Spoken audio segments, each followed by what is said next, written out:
नमस्कार दोस्तों, आपका स्वागत है आपके अपने चैनल राजीव कॉम्पिटिटिव क्लासेस पर। तो आज का टॉपिक है संविधान के महत्वपूर्ण अनुच्छेद। बस एक ही वीडियो में हम संविधान के जितने अनुच्छेद हैं कवर करेंगे, इसलिए यह वीडियो बहुत इंपॉर्टेंट हो जाता है आपके लिए। वीडियो को अंत तक देखिएगा। इसमें हम देखने वाले हैं कि भारत का संविधान के महत्वपूर्ण अनुच्छेद, भारतीय संविधान के भाग और संबंधित विषय एवं उनके संबंधित अनुच्छेद के बारे में हम देखने वाला है, यानी part of the Indian constitutions.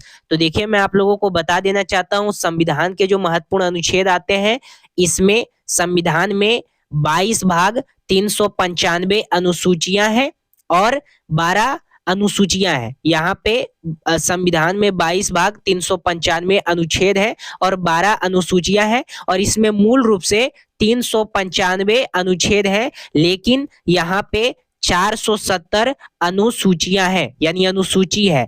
और इसको हम कैसे पढ़ते हैं, तो 395A, 395B, 395C, इस टाइप से आप लोगों का दिया गया है। लेकिन यहाँ पे जो इंपॉर्टेंट एग्जाम में प्रश्न पूछे जाते हैं वो 395 से ही पूछे जाते हैं। और ऐसे मान ले तो भारत के जितने भी अनुच्छेद हैं वो टोटल अनुच्छेद 395 है, लेकिन अगर टोटल अनुसूचियां की बात करें तो 470 है, लेकिन हमको 395 तक ही पढ़ना है। तो सबसे पहले इसमें बात करेंगे कि इसमें 22 भाग है, तो पढ़ना है हम लोगों को पहला भाग इसमें क्या है, 1 से 4 तक पहला भाग दिया गया है और 4 अनुसूचियां हैं इसमें।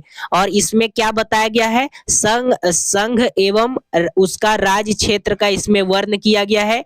संविधान के अनुच्छेद पहला भाग में, जैसे कि अगर आप कोई किताब लेते हो और उसके पढ़ते हो तो उसमें इंट्रोडक्शन पहले देता है, वैसे ही संविधान में भी जो पहला पृष्ठ आता है उसका भाग 1 में संघ एवं उसका राज्य क्षेत्र का वर्ण किया गया है। पहला भाग में संघ और उसका राज्य क्षेत्र का वर्ण किया गया है, यानी the union and it's territories, उनसे संबंधित अनुच्छेद 1 से 4 में है। तो यहाँ पे आप ध्यान में रखिएगा कि 1 से 4 तक जो है वो संघ एवं उसका राज्य क्षेत्र है।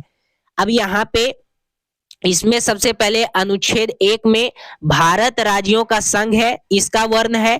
फिर अनुच्छेद 2 में नए राज्यों का प्रवेश हो सकता है, जैसे कि नए राज्यों का प्रवेश, जैसे सिक्किम बना तो कोई भी अगर स्टेट हो और उसको अगर नया राज्य हम लोगों को प्रवेश करवाना है स्टेट में, तो उसको करवा सकते हैं अनुच्छेद 2 के तहत। अनुच्छेद में यह लिखा गया है अनुच्छेद 2 में कि नए राज्यों का प्रवेश हो सकता है, इसका वर्ण किया गया है।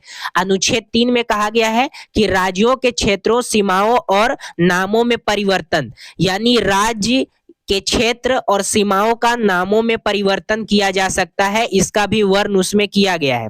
अब यहाँ पे भाग 2 में क्या कहा जाता है, तो भाग 2 में आप लोगों का 5 से 11 तक वर्ण किया गया है। अब भाग 2 में 5 से 11 तक वर्ण किया गया है, जिसमें आप लोगों का पहला नागरिकता आता है। यहाँ पे सबसे पहला आप लोगों का नागरिकता आता है। फिर भाग तीसरा में आप लोगों का 12 से 35 तक वर्ण किया गया है, जिसमें आप लोगों का मौलिक अधिकार होता है, जो फंडामेंटल राइट्स होते हैं। इसके बारे में मैं अलग वीडियो में आप लोगों को बना दूंगा, लेकिन अभी जो हमको पढ़ना है वो संविधान के अनुच्छेद पढ़ना है। अब यहाँ पे भाग 4A में 51वें ए में क्या कहता है, मौलिक अधिकार करता है, मौलिक कर्तव्य करता है। ठीक है, इसमें दिया गया है, वर्ण किया गया है। अब यहाँ पे देखिए, स्वर्ण सिंह समिति की सिफारिश पर वर्ष 1976 में 42वें संविधान संशोधन के तहत संविधान में शामिल किया गया। ठीक है, यहाँ पे इसमें समानता का अधिकार है, स्वतंत्रता का अधिकार है, यहाँ पे शोषण के विरुद्ध अधिकार है, धार्मिक स्वतंत्रता का अधिकार है, संस्कृत और शिक्षा संबंधी है, और संविधान उपचारों का अधिकार इसमें वर्ण किया गया है। तो ये जो जितने भी आते हैं ये आप लोगों का भाग यहाँ पे भाग 2, भाग 3 और भाग 4 में दिए गए हैं। तो इसको आप देख लीजिएगा अच्छे तरीके से, आपको समझ में आ जाए। भाग 5 में राष्ट्रपति के बारे में बताया गया है, भाग 5 में राष्ट्रपति के बारे में बताया गया है, भाग 6 में राज्यपाल के बारे में बताया गया है। क्योंकि दोनों एक ही जैसे हैं, केंद्र में भूमिका होती है राष्ट्रपति की और राज्य में भूमिका होती है राज्यपाल की। तो यहाँ पे राष्ट्रपति का वर्ण किस अनुच्छेद में है, ये पूछा जाता है एग्जाम के अंदर। तो ये जो आपका प्रश्न रहेगा, इसका जो सही आंसर होगा वो अनुच्छेद 52 होगा। यानी कि संविधान में राष्ट्रपति मतलब अनुच्छेद में राष्ट्रपति का किस अनुच्छेद में वर्ण किया गया है, तो अनुच्छेद 52 में वर्ण किया गया है। ये भाग 5 में आता है, ठीक है। तो इसमें राष्ट्रपति आते हैं, उसके बाद फिर अनुच्छेद 52 में राष्ट्रपति का पद है, फिर यहाँ पे अनुच्छेद 53 में शक्ति कार्य है, जैसे कि शक्ति कार्य का वर्ण दिया गया है अनुच्छेद यहाँ पे 53 में। तो ये भी एग्जाम के अंदर पूछा जाता है कि राष्ट्रपति का वर्ण किस अनुच्छेद में दिया गया है, तो 52 अनुच्छेद में दिया गया है। और राष्ट्रपति का किस वर्ण में दिया गया है, शक्ति कार्य का अनुच्छेद में, तो 53 अनुच्छेद में दिया गया है। और अनुच्छेद 54 में राष्ट्रपति का निर्वाचन में क्या दिया गया है, तो निर्वाचन अनुच्छेद 54 में दिया गया है। अब यहाँ पे देखिए, महाभियोग के द्वारा राष्ट्रपति को उसके पद से हटाया जा सकता है। अब ये महाभियोग क्या है, इसके बारे में भी हम आगे पढ़ेंगे। सबसे पहले जो इंपॉर्टेंट आता है कि आप लोगों को ये याद कैसे रखना है। देखिए, याद करने का यहाँ पे एक जुगाड़ लगा लीजिए आप लोग कि राष्ट्रपति है, राष्ट्रपति जो है वो सुप्रीमो है। उसके बाद फिर अगर ये जो आदमी है ये इनके सामने गिड़गिड़ा रहा है एक तरफ से, तो राष्ट्रपति चाहे तो इसको माफ कर सकती है, क्योंकि यहाँ पे वर्ण किया गया है कि राष्ट्रपति जो है वो किसी को माफ कर सकती है। अगर किसी को फांसी भी हो रही है तो उसको माफी दे सकती है राष्ट्रपति। तो इसमें शक्ति कार्य का वर्ण 53 में दिया गया है।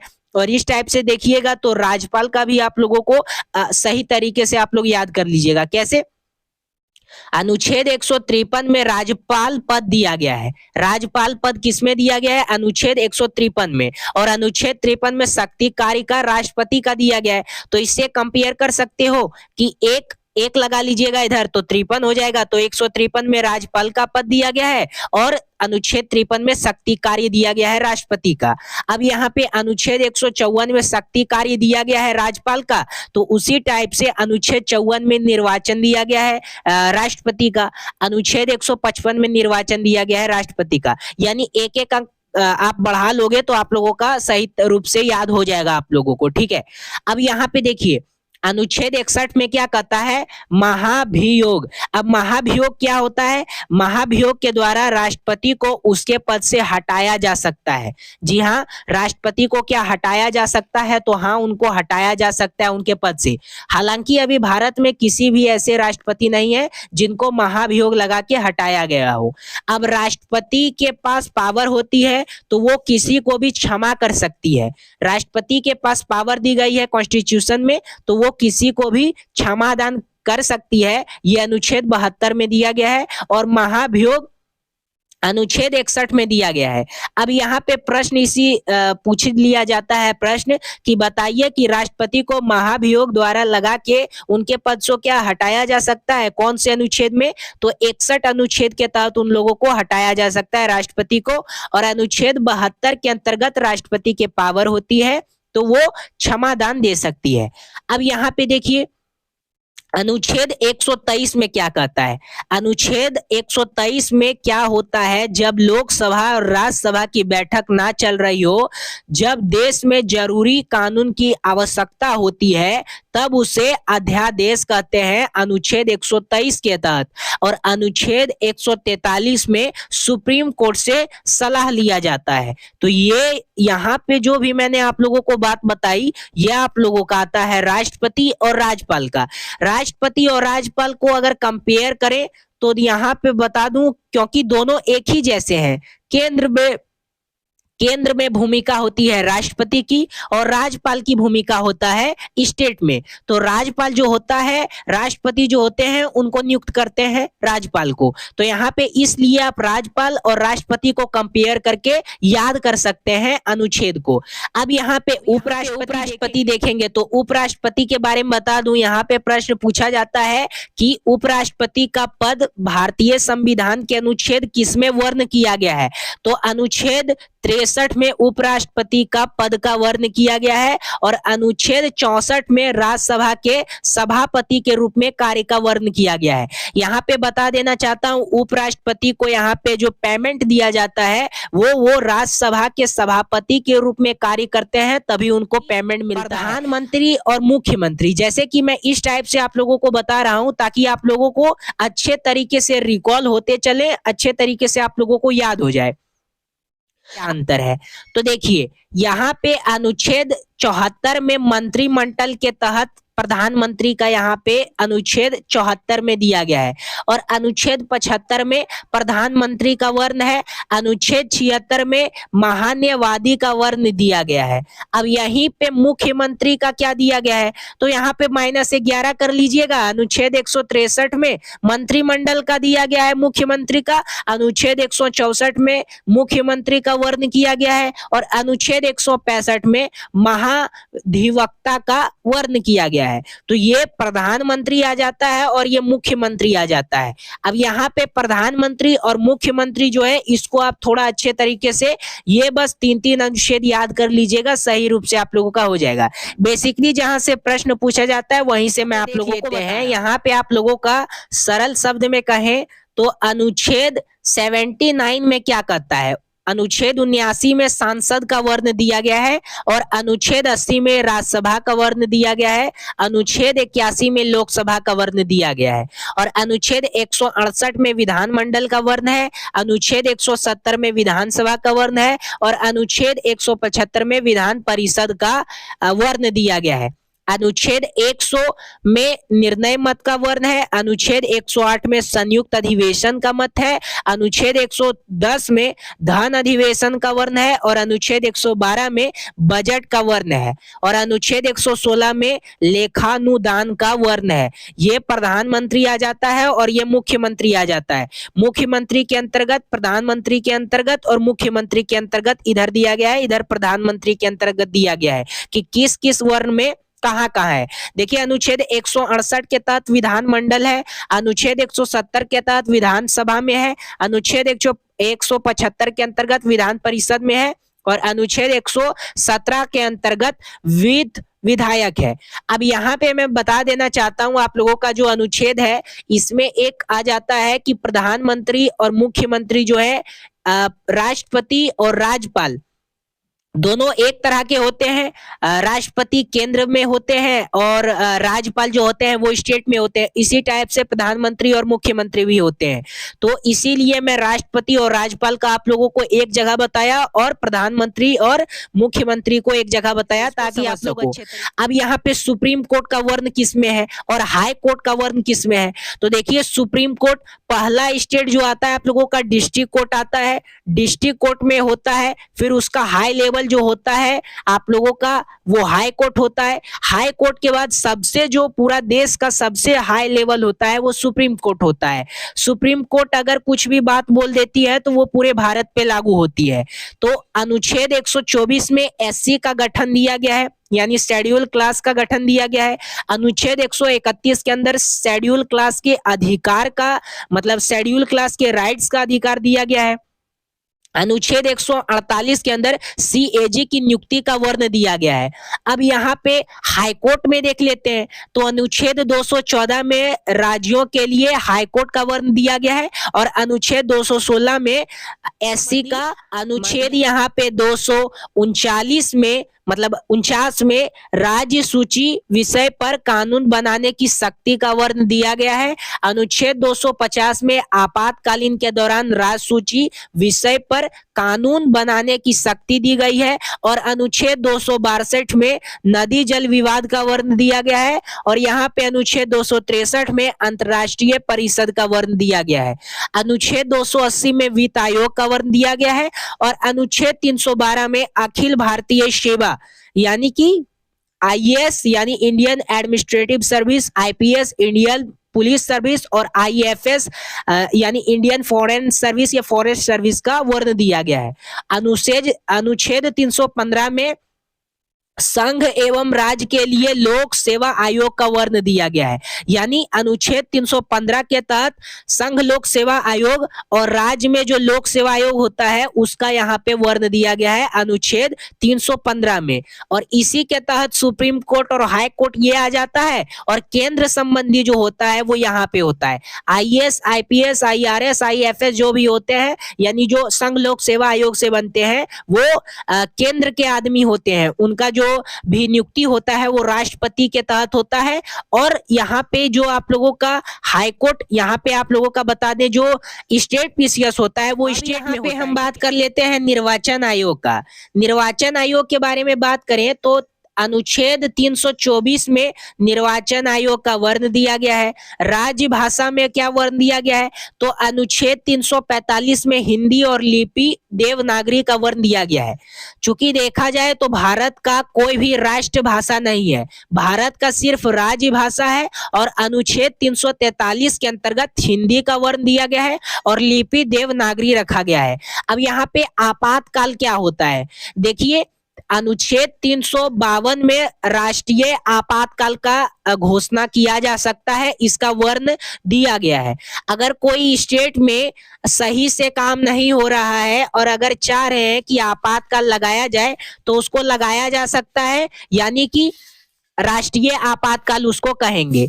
और अनुच्छेद 356 में राष्ट्रपति शासन भी लगाया जा सकता है। अगर कोई स्टेट के जो चीफ मिनिस्टर हैं सही तरीके से काम नहीं कर रहे हैं, अगर वहां पे राष्ट्रपति शासन लगाया जा सकता है अनुच्छेद 356 के तहत। और अनुच्छेद 360 में कहा गया है कि वित्तीय आपातकाल। अब संविधान संशोधन का वर्ण किसमें किया गया है, तो देखिए संविधान के अनुच्छेद में संशोधन किया जा सकता है, तो अनुच्छेद 368 के तहत यहाँ पे संविधान संशोधन का वर्ण दिया गया है। जब भी अगर संविधान में कुछ चाहे वो कंडीशन लगाना, तो अनुच्छेद 368 के तहत संविधान में संशोधन किया जा सकता है, क्योंकि ये संविधान समझ गए हो तो सबसे इंपॉर्टेंट मैं आप लोगों को जो बता देना चाहता हूँ वो भारतीय संविधान के भाग बता देना चाहता हूँ। देखिए संघ और उसका राज्य क्षेत्र किसमें वर्ण किया गया है, तो 101 से 4 अनुच्छेद में वर्ण किया गया है। नागरिकता का वर्ण किसमें किया गया है, तो 5 से 11 में किया गया है। मूल अधिकार का वर्ण किसमें किया गया है, तो 12 से 35 में किया गया है। राज्य के नीति निदेशक तत्व का वर्ण किसमें किया गया है, तो 36 से 51 तक वर्ण किया गया है। मूल कर्तव्य का किसमें वर्ण किया गया है, तो 51 क से 51 ए तक किया गया है। और संघ का यानी दी यूनियन का वर्ण किसमें किया गया है, तो यहाँ पे बता देना चाहता हूं संघ दी यूनियन का 52 से 151 तक वर्ण किया गया है। राज्य का वर्ण किसमें किया गया है, तो 151 से 237 तक वर्ण किया गया है। और पहली अनुसूची के भाग ख के राज्य संविधान 7वां संशोधन अधिनियम 1956 की धारा 29 और अनुसूची द्वारा निरस्तित है। ये 238 निरस्तित में दिया गया है। और केंद्र शासित प्रदेश का वर्ण किसमें है, तो 239 से 242 तक। आगे पंचायत का वर्ण किसमें है, तो 243 से 243 9 तक। और नगर पालिका का वर्ण किसमें है, तो 243 तो से 243 6 तक। और सहकारी समिति 243 यो जो से 243 यो 9 तक। अनुसूचित और अनुसूचित जनजाति क्षेत्र में 244 से 244 क तक। और संघ और राज्यों के मध्य संबंध में 245 से 263 तक। उसके बाद फिर आप लोगों का वित्त, संपत्ति, संविदाएं और वाद जो है वो 264 से 300 ए तक वर्ण है। भारत के राज्य क्षेत्र के भीतर व्यापार, वाणिज्य एवं समागम में 301 से 307 तक। और संघ और राज्यों के अधीन सेवाएं का जो वर्ण है वो 308 से 323 तक है। और अधिकार का बात कर ले तो अधिकार 323 से 323 ख तक वर्ण है। निर्वाचन यानी होता है इलेक्शन का जो वर्ण है वो 324 से 329 क तक है। और कुछ वर्गों के संबंध में विशेष है, जैसे कि अनुसूचित जाति, अनुसूचित जनजाति या पिछड़ा वर्ग एवं आंगाल भारतीय के संबंध में विशेष उपबंध है आपका 330 से 342। राजभाषा जो ऑफिशियल लैंग्वेज होता है वो 343 से 351 तक वर्ण है। फिर आपात जो आता है, आपात अपबंध जो आता है वो 352 से 360 तक है। और फिर आप लोगों का संविधान का संशोधन 368 में वर्ण है। फिर अस्थाई, संक्रमणकालीन और विशेष अपबंध का जो वर्ण है वो 359 से 392 वर्ण है। पाठ और निरस्तन 353 से लेकर 395 तक है। तो दोस्तों यहाँ पे आज मैंने जो आप लोगों को बताया वो भारत का संविधान के अनुच्छेद कितना आप लोगों का अनुच्छेद आता है सो बताया। इस वीडियो को जितना हो सके उतना शेयर कीजिएगा हर एक एस्पायरेंट्स के पास। चैनल को सब्सक्राइब कर लीजिएगा, बेल आइकन को प्रेस कर लीजिएगा, जितना हो सके उतना शेयर कीजिएगा। फिर मिलते